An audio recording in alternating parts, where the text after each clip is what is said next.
सरहद के उस पार में खुशामदीद, स्वागत।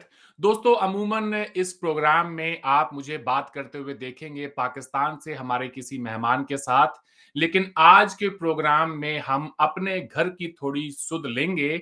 हमारे यहाँ पर भी बहुत सारे इश्यूज हैं जिनके ऊपर बात होनी चाहिए। उन्हीं में से एक इशू है दिवाली के दौरान जो नॉइज़ पॉल्यूशन होता है, जो एयर पॉल्यूशन होता है, उसे लेकर याना मीर साहिबा ने कुछ सीरीज ऑफ ट्वीट्स की, जिसके ऊपर इन्हें बहुत ज्यादा बैकलैश का सामना करना पड़ा। इससे पहले कि हम मामले की तफसीलात में जाएं, आए सबसे पहले हमारे मेहमान याना मीर साहिबा का खैर मकदम करते हैं। Welcome to the show. Thank you so much, Arvind ji. It's my pleasure. It's my honor to be on your show. मैंने जब भी आपका कोई प्रोग्राम देखा है तो अपने तमाम दोस्तों को यही कहता हूं कि याना मीर आइडिया ऑफ इंडिया की एम्बेसडर हैं, कम से कम मेरी नजरों में। और ऐसे ही मैंने हमेशा आपको देखा है। क्या हुआ याना मीर साहिबा कि आपको कुछ ट्वीट्स करनी पड़ी दिवाली में जो एयर पोल्यूशन होता है, नॉइज पोल्यूशन होता है, उसे लेकर, और फिर आपको बैकलैश का भी सामना करना पड़ा? तो थोड़ी हमें तफसीलात से आगाह करें, मामला आखिर है क्या? देखिए, मामला ये है कि कश्मीर से मैं यहाँ मूव हुई हूँ दिल्ली नोएडा एरिया में। And I loved everything about this place except कुछ चीजें जो मैंने देखी, जैसे कि यहाँ के जो लोग हैं वो एनवायरनमेंट को लेके केयरफुल नहीं है, despite regular request from the government, despite बहुत सारी ऐसी यहाँ पर जैसे फॉर एग्जांपल सुप्रीम कोर्ट ने भी वर्डिक्ट दिया था कि फायरवर्क शुड बी बैंड, मगर यहाँ के लोग और आसपास के लोग, दिल्ली नोएडा के लोगों से ज्यादा जो दिल्ली नोएडा के आसपास के जो लोग हैं वो दिल्ली नोएडा के लोगों का ख्याल नहीं रखते। So let me tell you how, क्योंकि जो खेत हैं पंजाब में, उत्तर प्रदेश में, हरियाणा में, वहां पे पराली जलाई जाती है, stubble burning which we call it. और बिकॉज दिल्ली एक ऐसी ऐसे पॉइंट पे इट्स लाइक अ वैली, वो थोड़ा it's below the sea level as compare to these areas. I mean, I don't think we call it below sea level. I think whatever altitude या जो भी, I don't know the exact geographic words, but वो altitude में थोड़ा कम है as compared to these surrounding areas. तो क्या होता है कि यहाँ से जो पराली जलने की जो धुआं, जो स्मॉग है, वो पूरे दिल्ली को एनवलप कर देती है। और फिर हम खुदा के हवाले हो जाते हैं। जब तक खुदा की तरफ से बारिश नहीं होती तब तक ये एनवायरनमेंट ऐसे ही पॉल्यूटेड रहता है। तो दिल्ली के लोग जो है, और ये जहां तक मैंने यहाँ लोगों से बात की, इन्होंने कहा कि ये कुछ 4-5 सालों से ये प्रॉब्लम चल रही है। जो पहले से यहाँ रह रहे हैं वो कहते हैं कि पहले तो नहीं था, कुछ 4-5 सालों से ये प्रॉब्लम हम नोटिस कर रहे हैं। और यहाँ की जो AQI है इन दिनों में, ड्यूरिंग विंटर्स, बिकॉज ये मेरा पहला महीना है लिविंग हियर, एंड मैंने सुना है कि ये इन दिनों में, विच इज वेरी अनफॉर्चुनेट, क्योंकि गर्मी का मौसम खत्म हो गया, इतना सुहाना ठंडा मौसम है यहाँ पर, बट लोग उसको एंजॉय नहीं कर सकते, बैल्कनीज में नहीं बैठ सकते, बाहर नहीं जा सकते, ओपन एयर को एंजॉय कर ही नहीं सकते, बिकॉज AQI जो है इट इज डेथली हैजार्डस। जो यहाँ का AQI 499, कहा जाता है कि 100 के ऊपर जो AQI है वो बहुत ही हैजार्डस होता है, और यहाँ पे इट इज 499। आप सोचिए, और इसमें दिल्ली वासियों की कोई गलती भी नहीं है, वो आसपास के खेतों की वजह से। मगर दिल्ली वासियों की गलती कहाँ है? जब आपको पता है कि you are already suffering from this, फिर आपको कोशिश करनी है कि आपको रिलीजन के नाम पे या ऐसी कोई भी प्रथा के नाम पे ऐसा कोई काम नहीं कर देना है जिससे भगवान की बनाई हुई खूबसूरत दुनिया और गंदी हो जाए। Because you have to take care, already आपका एनवायरमेंट ऐसा है जिसमें आपकी गलती भी नहीं है। और मैं आपको बता दूं, अल्लाह ताला की नेमत आप कह दीजिए या माँ लक्ष्मी की कृपा आप देखिए कि धनतेरस के दिन उन्होंने बारिश करवाई ताकि दिल्ली वासियों को इस पराली के स्मॉग से राहत मिले। और एक बार नहीं, 2-3 बार बारिश करवाई और पूरा साफ कर दिया। इट वाज लाइक उनका गिफ्ट था हमारे लिए। the divinity has gifted us with a clean environment. अब इसको प्रिजर्व करना दिल्ली वासियों का काम था। और दूसरी चीज, सुप्रीम कोर्ट ने भी बोला था कि फायरवर्क्स दिवाली पे नहीं। आपको पता है धनतेरस दिवाली से पहले आता है, और अल्लाह ताला ने हमारे लिए एनवायरनमेंट साफ करके दे दिया। अब ये हमारे ऊपर है कि हमें इसे प्रिजर्व करना है। लेकिन अनफॉर्चुनेटली आप सोचो कि यहाँ पे लोगों ने सुप्रीम कोर्ट के वर्डिक्ट को तोड़ते हुए, उसके अगेंस्ट जाते हुए, उससे बगावत करते हुए घंटे 2 घंटे के लिए नहीं, इन्होंने स्ट्रेट 12-13 घंटों के लिए नॉन स्टॉप इन्होंने पटाखे उड़ाए, non stop, as if they are trying to prove a point to someone.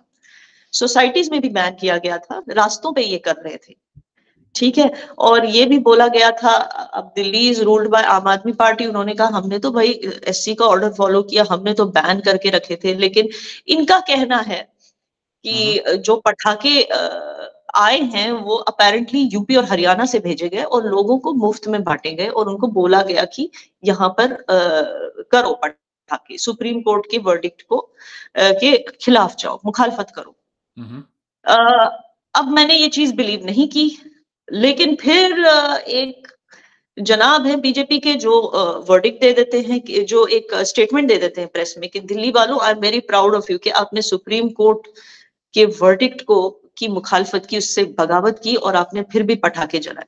अब मेरा पूछना एक ही है कि क्या भगवान श्री राम जब उनकी अयोध्या में होम कमिंग हुई थी वनवास के बाद, क्या उन्होंने कभी ऐसा फरमान किया था कि मेरे आने से आप लोग को इस तरह की आतिशबाजी करनी है जिससे मेरी बनाई हुई ये भगवान की बनाई हुई ये दुनिया गंदी हो जाए, और अगर ऑलरेडी गंदी है तो उसको और गंदी करो, लेकिन आतिशबाजी करो? क्या ऐसा आपको लगता है कि खुदा ताला जिसने खुद ये दुनिया बनाई है वो कभी चाहेगा कि उसकी दुनिया के साथ, उसके एनवायरनमेंट के साथ ऐसा सुलूक किया जाए, वो भी उन्हीं के नाम पे, फेस्टिवल के नाम पे?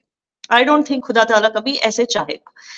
तो अब ये चीज है जो मुझे बहुत चुभी, बिकॉज जब से मेरी फैमिली भी यहाँ आई है, they are used to living in clean environment, as you know मैं कहाँ से हूँ। जब से वो आए हैं दे आर सफरिंग, उनको हेल्थ प्रॉब्लम्स हो रही हैं, और मैंने सुना है बहुत ऐसे लोग हैं जिनको रेस्पिरेटरी प्रॉब्लम्स हो रही है, उल्टियां हो रही है, फूड पॉइजनिंग हो रहा है। There are many people in my office also who are complaining about this. तो इन चीजों की वजह से जो है I got upset and I made that statement कि ये तो मतलब ये पटाखे लग ही नहीं रहे हैं, ये ऐसे लग रहा है कि एरियल बॉम्बार्डिंग हो रही है। क्योंकि आप सोच सकते हैं 13 घंटे तक स्ट्रेट नॉन स्टॉप जी, एरियल बॉम्बार्डिंग। जो गाजा में मैंने जो गाजा की वीडियोस देखी थी, जिस तरह का साउंड आ रहा था उस तरह का साउंड आ रहा है। एंड मैं इंडिया में दूसरी जगहों पे रह चुकी हूँ अरविंद जी, और कभी भी मैंने इस किस्म की इतनी इंटेंसिटी से मैंने कभी देखा नहीं। शायद यहाँ हर साल होता होगा ऐसे, बट आई वॉज शॉक्ड। मेरा पहला साल है, मेरी पहली दिवाली है इस जगह पे, and I was shocked, and that is why मैंने वो ट्वीट किया।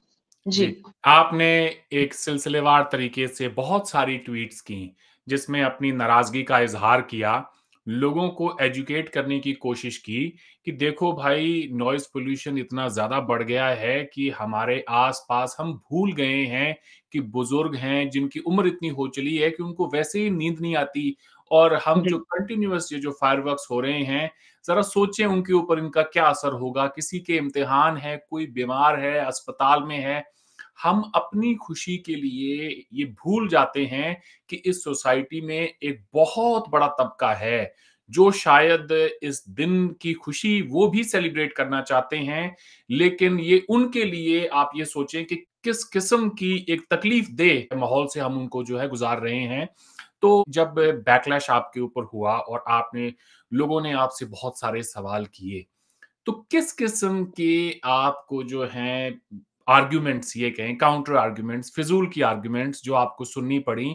बहुत सारे लोगों ने आपको जो है ऐसी भी बातें कही कि वहां चले जाओ, इधर चले जाओ, उधर चले जाओ।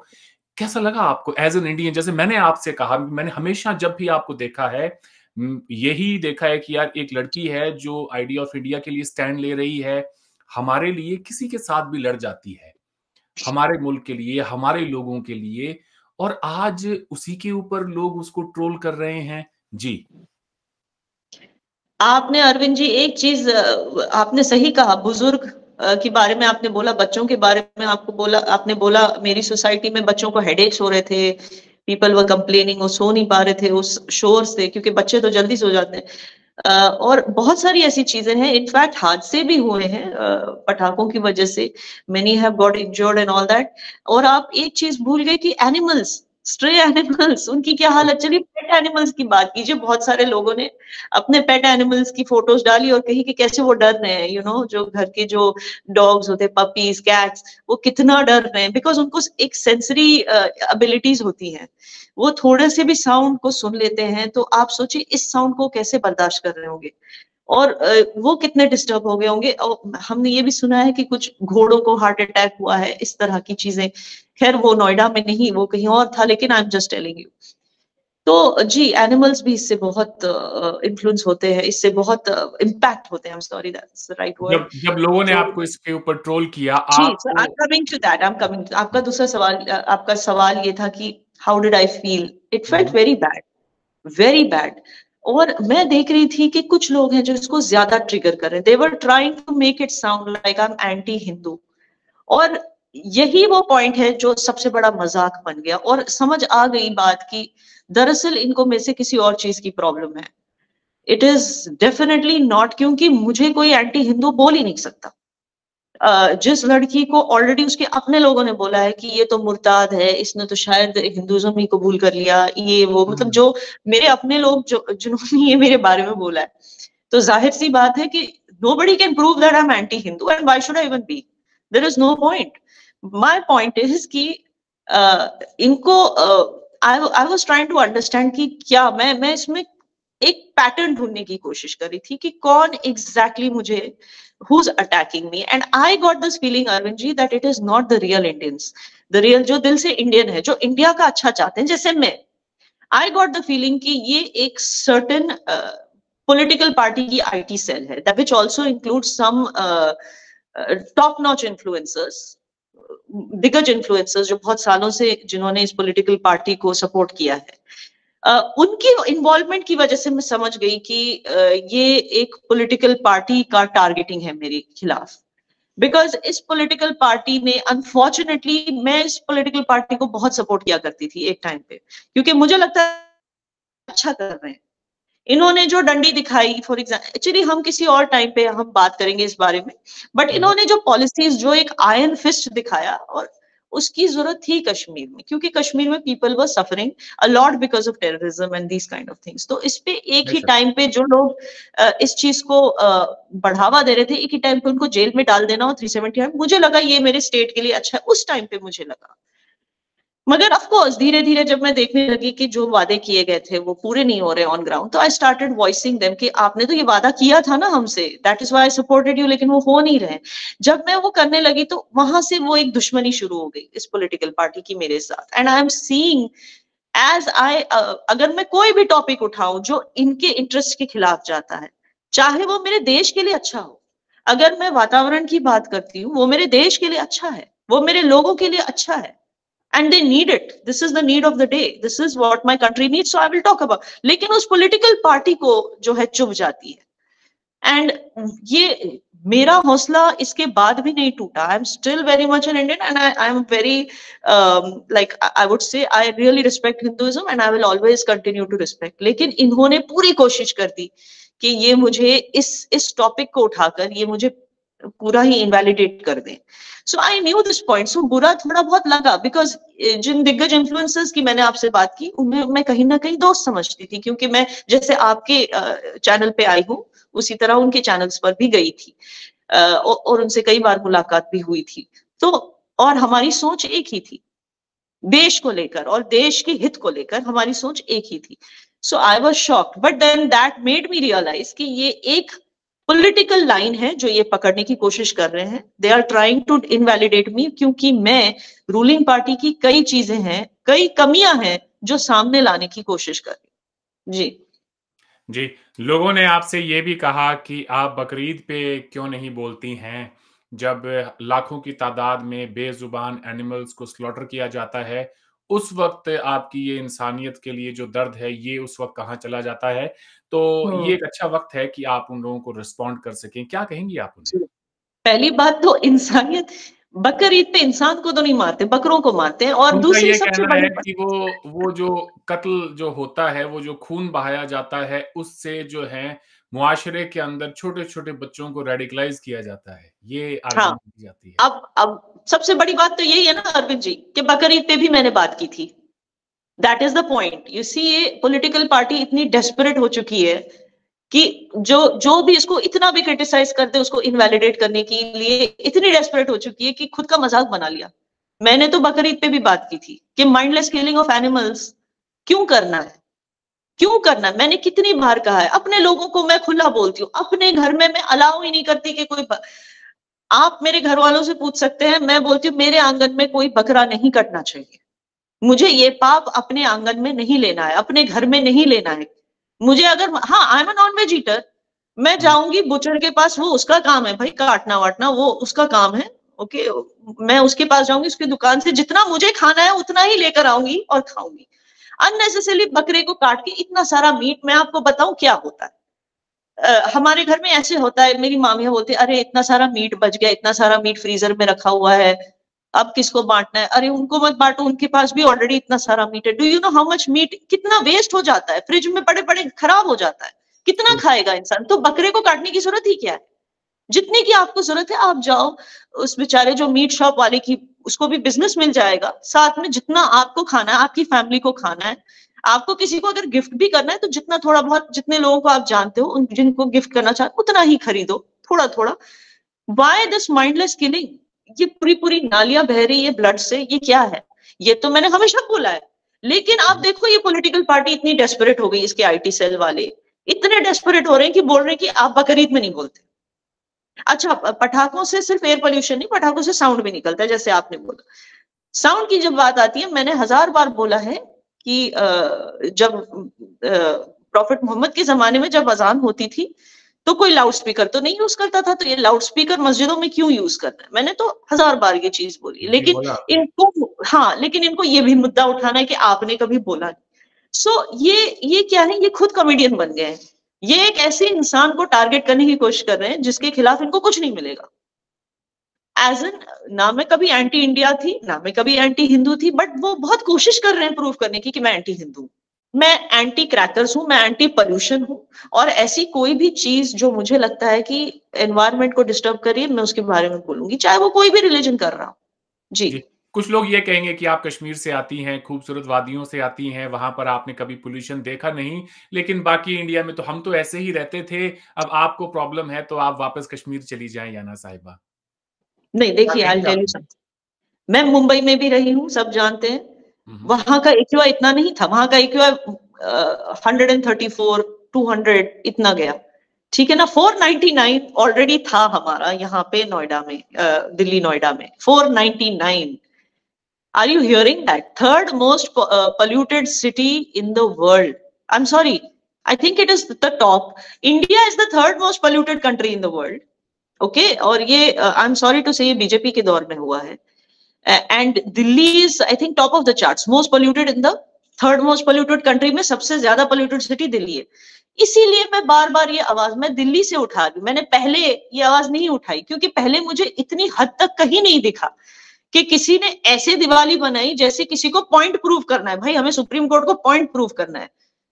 तो ऐसी वाली वो ना दहशत वाली दिवाली किसी ने, मैंने कहीं भी नहीं देखी इंडिया में मनाए हुए, इसीलिए मैंने पहली बार इसको वॉइस किया। दूसरा आपका क्या था कि कश्मीर वापस चली जाए, मैं आपको बता दूं, इट्स वेरी अनफॉर्चुनेट। ये उन मुद्दों में से एक है जो जिसके लिए मैं बीजेपी को क्रिटिसाइज करती हूँ। इट्स वेरी अनफॉर्चुनेट कि वहां पर स्मार्ट सिटी के नाम पे, so I am from Srinagar, so smart city के नाम पे जो उन्होंने वहां पे जितने ट्रीज काटे हैं, आपको पता है जैसे पहले, जैसे बचपन में हम देखते थे वैसी अब वहां पे बर्फबारी नहीं होती। श्रीनगर की बात करें, जिस इंटेंसिटी की बर्फबारी होती थी पहले, उस वैसी एक बर्फबारी नहीं होती, हार्डली 1 या 2 दिन। वो भी मुझे लगता है जब से ये विंटर शुरू हुआ है अब तक तो हुई नहीं, और मुझे नहीं लगता है कि इस विंटर में भी, लास्ट विंटर में भी नहीं हुआ। एंड एक बार हुआ था शायद 1 या 2 बार, और मतलब हार्डली वो जो पहले वो जो 3-4 फीट की कारपेट बनती थी गार्डन में हमारे, वैसे नहीं बन रहे। आप समझ सकते हो क्लाइमेट चेंज ऑलरेडी कितना हो चुका है वहां पे। वहां पे सिर्फ बारिश होती है जब भी देयर इज विंटर, सिर्फ बारिश, but there is no more snow जैसे पहले होता था।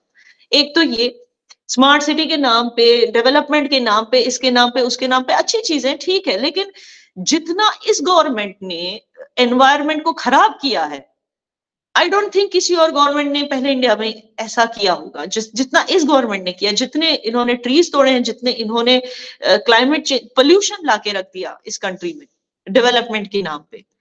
They have not been careful about it. It is very unfortunate. PM 2.5 की जो pollutants हमारी हवा में है, it's all because of this mindless development जिसकी जरूरत है.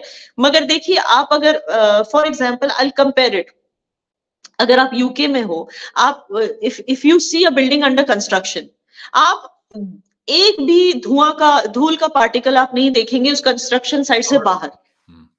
उतने ही कंस्ट्रक्शन साइट में ही धूल गिरती है, क्योंकि they invest in anti pollution techniques also. जैसे वाटर ड्रॉपलेट्स गिराते हैं ऊपर से ताकि वो धूल वहीं पे बैठ जाए, बाहर नहीं जाए उस साइट के. बहुत सारी चीजें ऐसी जो वो लोग करते हैं, जो बैरियर्स बनाते हैं बड़े बड़े. यहाँ क्या होता है इंडिया में, आप अगर आप लेह लद्दाख में जाएंगे आप और भी शॉक हो जाएंगे, क्योंकि वहां रोड्स बनते जा रहे हैं. इनको चाइना को पॉइंट प्रूफ करना है तो ये रोड्स बनाते जा रहे हैं, ठीक है, अच्छी बात है. लेकिन पुराने तरीकों से जो कंस्ट्रक्शन के तरीके हैं वो बहुत पुराने हैं.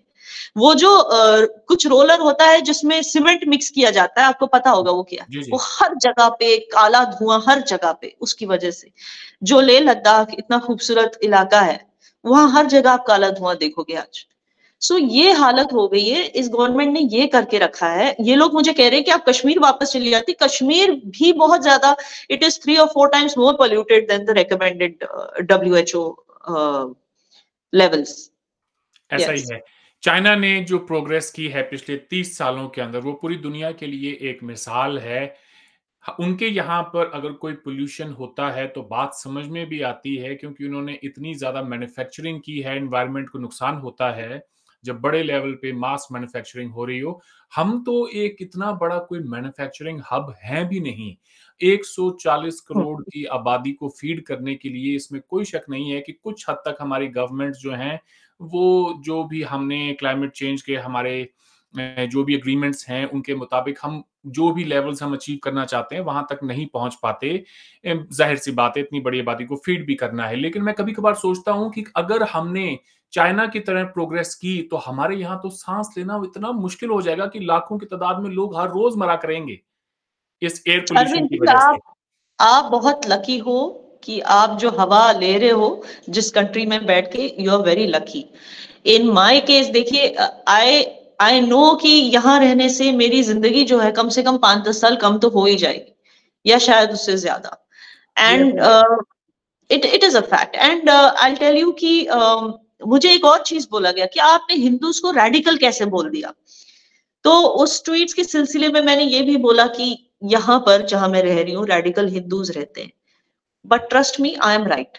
देखिए, रेडिकल वो होता है जो रिलीजन के नाम पे किसी की जान लेता है. एम आई राइट? सही बात है. रिलीजन के लिए किसी की जान लेने से पहले एक बार भी नहीं सोचेगा, वो होता है रेडिकल. चाहे वो बुलेट से किसी की जान ले, या गर्दन किसी की ज़िबा कर ले, या फिर धीरे धीरे हवा में पॉइजन डाल डाल के स्लो डेथ दे दे किसी को, धीरे धीरे मार दे, वो भी तो रेडिकल होता है. तो इसलिए मैंने कुछ लोगों को जो सोसाइटी के बाहर, मेजॉरिटी जो लोग थे वो बेचारे, उन्होंने अच्छी तरह से दिवाली मनाई. कुछ लोगों ने ऐसी वो जो फुलझड़ी होती है जिससे सिर्फ लाइट आती है, ठीक है ना, और उसमें साउंड नहीं आता, ना उसमें से कोई धुआं, ना पोल्यूशन, कुछ नहीं निकल, सिर्फ लाइट आती है, वो उनके बच्चे उससे खेल रहे थे. जो इतनी, this is a sweet way. Celebrate करना है तो ऐसे करो भाई, जिससे हवा गंदी ना हो.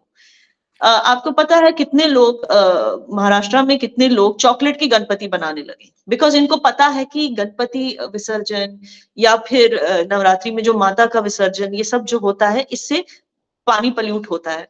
तो इन्होंने देखो कितना इनोवेटिव तरीका निकाला महाराष्ट्र में, चॉकलेट का गणपति बनाकर.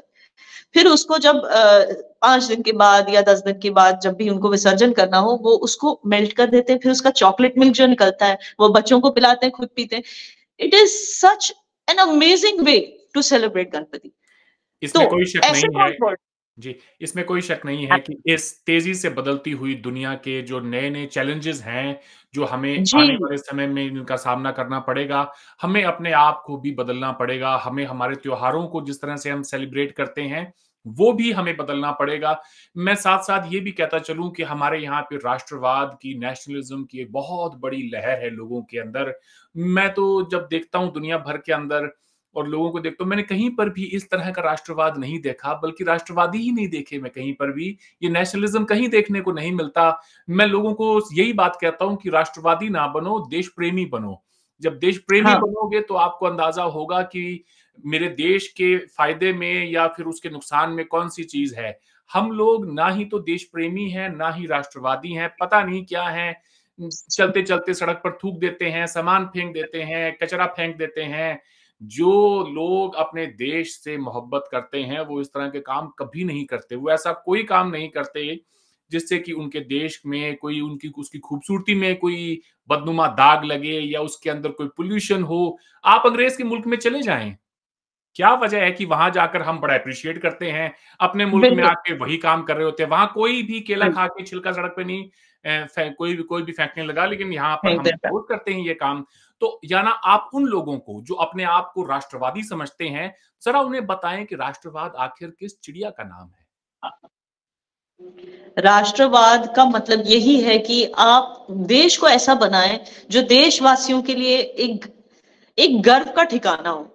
देशवासियों को जरूरत नहीं पड़नी चाहिए कि जैसे आपने कहा कि दूसरी कंट्रीज में जाके बस जाए। कुछ हेल्थ की वजह से, हेल्थ प्रॉब्लम्स की वजह से चले जाते हैं, कुछ इसलिए चले जाते हैं कि वो जो है ना उनकी वो जो सोच रखते हैं उनको बोलने की फ्रीडम नहीं दी जा रही, तो कुछ उस वजह से वहां चले जाते हैं और वहां पे जाके फिर बोलने लगते हैं और फिर वो बहुत ही पॉइजनस हो जाता है। It is very poisonous unfortunately. तो किसी को भी राष्ट्रवाद का मतलब है कि पहली बात तो जो आपके राष्ट्र में रह रहा है, चाहे वो किसी भी रिलीजन का हो, पहली बात तो उसको आप रिस्पेक्ट करना सीखो और आप समझो इस बात को कि उसकी भी कंट्रीब्यूशन है इस राष्ट्र को बनाने। इट्स वेरी अनफॉर्चुनेट कि मैंने हिंदुइज्म को कभी कभी इंसल्ट नहीं किया और ना करूंगी, ठीक है ना। मगर आप शायद आपने देखा नहीं होगा कि ट्विटर पे कितने लोग किस किस्म की कमेंट्स करते हैं इस्लाम के बारे में। और उनको तो जब मतलब कितनी बार मैंने ये भी बोलने की कोशिश की कि बहुत सारे लोग भटके हुए हैं, असली इस्लाम बहुत सारे लोगों को पता नहीं। उसके बाद भी जिस तरह के घिनौने शब्द वो यूज करते हैं, जिन अल्फाज में वो मुस्लिम्स को डिस्क्राइब करते हैं, अरे ये भूल जाते हैं कि आज भी आर्मी में कितने मुस्लिम सोल्जर्स हैं। ये भूल जाते हैं कि कश्मीर को जो प्रोटेक्ट करने के लिए कश्मीर सीरिया क्यों नहीं बना, कश्मीर गाजा क्यों नहीं बना, क्योंकि मेजॉरिटी कश्मीरी मुस्लिम्स अपने आर्म्ड फोर्सेस के साथ खड़े थे। इन्होंने प्राउडली मुखबिरी की, प्राउडली, ये प्राउडली आर्मी को फोन करके बोलते थे कि यहाँ पे मिलिटेंट छुपा है। इन्होंने मिलिटेंट्स का साथ नहीं दिया, तभी तो वहां पर एरियल स्ट्राइक्स करने की कभी जरूरत नहीं पड़ी, क्योंकि लोग अपने देश के साथ है। लेकिन आप इनको अपनाते नहीं हो, आप छोटी छोटी बात पे शुरू हो जाते हो। आप लोग नॉनवेज क्यों खाते हो? एनिमल्स भी तो नॉनवेज खाते हैं, अब आप उनको भी वेजिटेरियन बना दो ये गोरा बोल भी के तो कि आप खाता इंडिया है में। नॉनवेज, गोरा भी तो वही खाता तो कह है। रहे हैं। उनके साथ में वो व्यवहार क्यों नहीं करते जो मुसलमानों के साथ आप किसी को जज करोगे क्योंकि वो नॉनवेज खाता है, आप किसी को जज करोगे क्योंकि वो ऐसी, और आप उन चीजों को डिफेंड करने की कोशिश करो जो आपको भी पता है कि आपके बच्चों के लिए भी गलत है। अगर कोई मुस्लिम नॉनवेज खा रहा है, वो आपके बच्चे के लिए कैसे गलत है? लेकिन अगर आप इस तरह से इतने दहशत गर्द तरीके से अगर आप पटाखे उड़ाएंगे, वो आपके बच्चे के लिए भी बुरा है, आपके लिए भी बुरा है, हमारे लिए भी बुरा है, बाकियों के लिए भी बुरा है। So that is the point that they need to understand कि ये जो एक तरह की पॉलिटिकल गुंडागर्दी जो शुरू हो गई है देश में, इसको रुकने की जरूरत है। बिल्कुल। दोस्तों, आज के प्रोग्राम को करने का मकसद है वो यही है कि किसी के ऊपर उँगली ना उठा के हम थोड़ी-सी सोल सर्चिंग करें।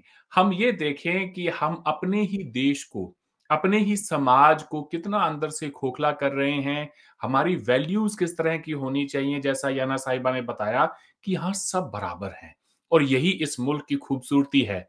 यूँ एक कहें चीज अरविंद कि जी मैं बोलना चाहूंगी कि शायद व्यूअर्स को ये बात समझ आए।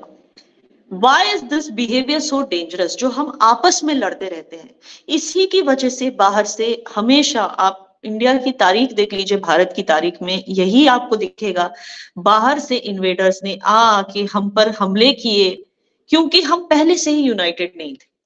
और उसके तानाशाह हो या फिर जो सारे मुस्लिम इन्वेडर्स आए थे, अरब से आए थे, अफगानिस्तान से आए थे, जब ये आए या फिर जब ब्रिटिश आए, ये क्यों आए, ये क्यों सेटल हो गए हमारे बीच? क्योंकि हमारे बीच ही यूनिटी नहीं रहती। तो एक दूसरे को ट्रस्ट करके आगे बढ़ना ये बहुत जरूरी है हमारे क्यों। और आपको ये भी बता दूं कि ऐसी प्रथाओं की वजह से जो है बहुत सारे ऐसे भी हुआ है कि ये बात सच है कि इन इन्वेडर्स की जुल्म की वजह से बहुत सारे जो ओरिजिनल भारतीय हिंदू थे वो मुस्लिम बन गए, डर से, चाकू की नोक पे, इस तरह से, या जजिया बचाने के लिए।